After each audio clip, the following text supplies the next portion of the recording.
വികസനം പറഞ്ഞ് വോട്ട് നേടണമെന്ന് പറയുന്ന ഇടത് വലത് മുന്നണികൾ വികസനം പ്രഹസനമാക്കുകയാണെന്ന് എൻ.ഡി.എ സ്ഥാനാർത്ഥി സി കൃഷ്ണകുമാർ. പാലക്കാട് നഗരത്തിലെ ഇൻഡോർ സ്റ്റേഡിയത്തിന്റെ പണി ഇതുവരെ പൂർത്തിയായിട്ടില്ലെന്നും സ്റ്റേഡിയവും സാംസ്കാരിക നിലയവും സകല നിയമങ്ങളും ലംഘിച്ചാണ് പണിതിരിക്കുന്നതെന്നും അദ്ദേഹം ആരോപിച്ചു. കോടിക്കണക്കിന് രൂപയാണ് പദ്ധതിയിലൂടെ നഷ്ടമായതെന്നും സി കൃഷ്ണകുമാർ പാലക്കാട് പറഞ്ഞു.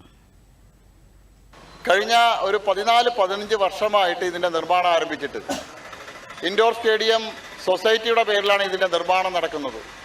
CPMന്റെ നിയന്ത്രണത്തിലുള്ള CPMന്റെ സഹയാത്രികനായിട്ടുള്ള ആളാണ് ഇതിന്റെ ചുമതല വഹിക്കുന്നത്.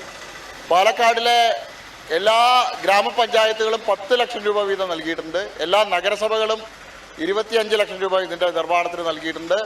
സർക്കാർ ഫണ്ട് അനുവദിച്ചിട്ടുണ്ട്.